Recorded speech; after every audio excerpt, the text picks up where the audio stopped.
All right, let's look at it. This is 7-3 part 2. We've got our next example, example I. 6 to the x minus 4 equals 1,296.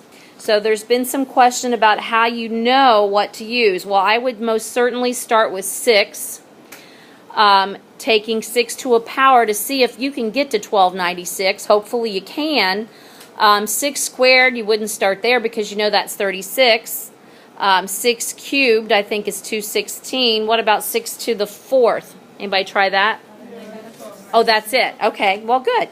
So then you've got 6 to the x minus 4, and we just said 6 to the 4th.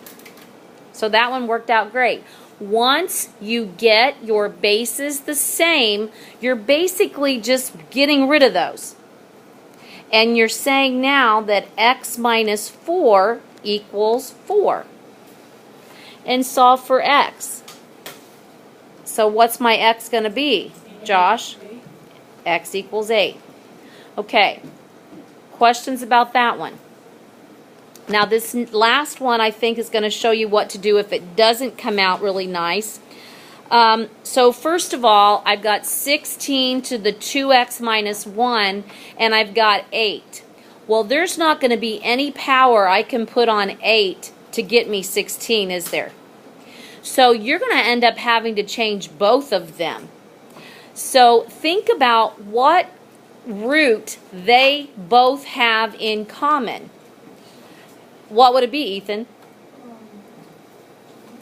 What? 2. So 8 would definitely break down to 2 to what power? 2 to the 3rd. Okay? And I guess what I wanted to get to you, if you got to 8 and you tried to take it to a power and you didn't get 16, then you have to change them. That's the whole point of what I was going to say up there above. You have to change them. 16 would become, anybody know what that one is? 2 to the 4th. 2 to the 4th. But remember, that whole thing is the 2x minus 1 power. Do you get what I'm saying there? Yeah. So, you don't get what I'm saying there. Not really. 16 became 2 to the 4th. Okay. But 16 is to the 2x minus 1 power. So that can't go away. So what you have to do is you have to deal with this power on a power. And what do you do with powers on powers? You got to multiply them. So it's going to be 2 as your base, and when you multiply, it's a distributive, isn't it? Mm-hmm. So 8x minus 4. And that equals 2 to the 3rd. Well, there I have it. I have my bases the same. So get rid of them and write that equation. 8x minus 4 equals 3. And you got to solve for x. So add 4. 8x equals 7. Divide by 8.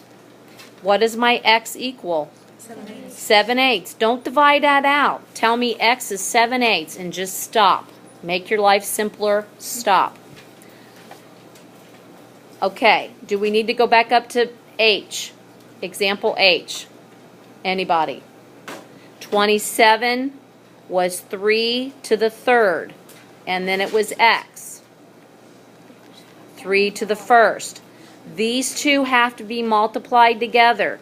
So 3 to the 3x is the same as 3 to the 1st. My bases became the same. So 3x equals 1. And divided both sides by 3. So you would tell me x is 1/3. Okay? That's when the number that's there doesn't have a power that equals that. Like 8 won't equal 16. So you ask about what if 6 didn't equal 1296? Well, then 6 would have to reduce somehow.